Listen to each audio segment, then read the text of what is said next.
From JBS Studios in Greater New York, this is the JBS News Update with Teisha Bader.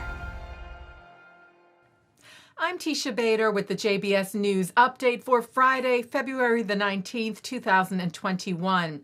The Israeli woman who was being held by Syria after she crossed into Syrian territory is back in Israel. The unidentified woman has been in Russian custody since Wednesday after Russia mediated an agreement between Israel and Syria for her release, and she landed back home from Moscow early this morning. The woman was said to be in good health and is reportedly being questioned about the incident by Israel's security agency, the Shin Bet.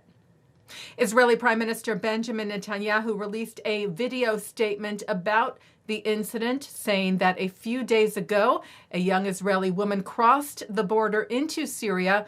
I spoke twice with my friend, President Vladimir Putin of Russia. I asked that he help to return her, and he acted.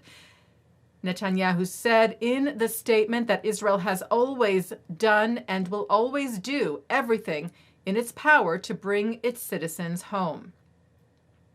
Now, there are still elements of the story that are barred for publication by Israel's military censor, including details of the exchange deal, which, as we reported to you, included Israel's release of 2 Syrian shepherds, as well as a reported reduction in the sentence of an incarcerated Syrian national.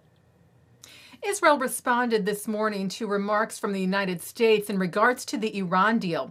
Following discussions yesterday between Secretary of State Antony Blinken and the Secretaries of State of Britain, France, and Germany, State Department spokesman Ned Price said that the United States would accept an invitation from the European Union High Representative to attend a meeting of the P5+1 and Iran to discuss a diplomatic way forward on Iran's nuclear program.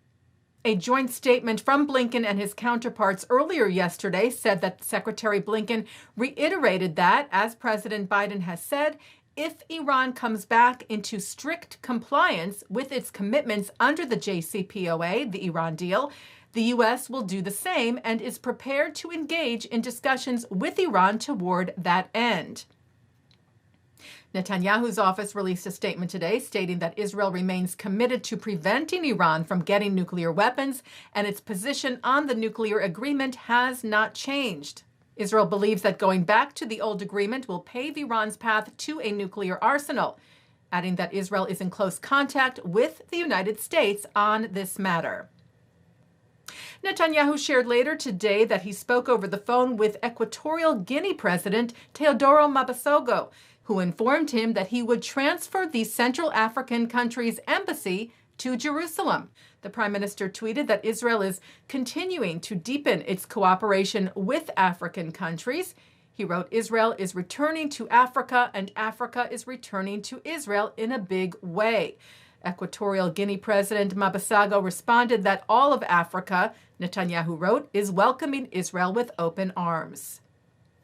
Well, several anti-Semitic incidents to report to you about in Europe, 2 of them in France. Le Parisien reports that a Jewish police officer in a suburb of Paris who works in a highly prestigious and elite unit found the door of his locker at his precinct covered with the words "Dirty Jew" with 2 swastikas next to his name on February the 4th. The officer immediately filed a complaint, and there is an ongoing internal investigation. And a Jewish lawmaker in France tweeted about hate mail that she received, which included the threat, "Get ready, soon the camps again." Yael Braun-Pivet is a member of the LREM centrist party of President Emmanuel Macron. The public prosecutor of Paris is now investigating the incident. French Minister of Justice Éric Dupond-Moretti said that these insults are addressed to the entire nation and to the Republic. They deserve our revolt. And in Switzerland, members of the Jewish community of Biel found a swastika and Nazi slogans etched onto the door of their synagogue yesterday. Police are investigating. The city of Jerusalem is launching a special COVID-safe light show, inviting the public to enjoy the Follow the Lights event from the comfort and safety of their own vehicles, with video and light installations at 22 landmarks in Jerusalem transformed into works of art, like the Israel Museum, the Khan Theater, and the capital's String Bridge. The event begins this Sunday night and runs through March the 3rd. Taking a look now at our programming for tonight on JBS for Friday, February the 19th.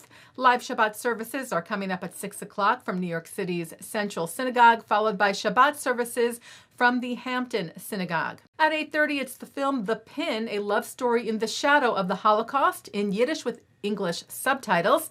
Attend the Season 1 finale of the JBS original series From Date to Mate.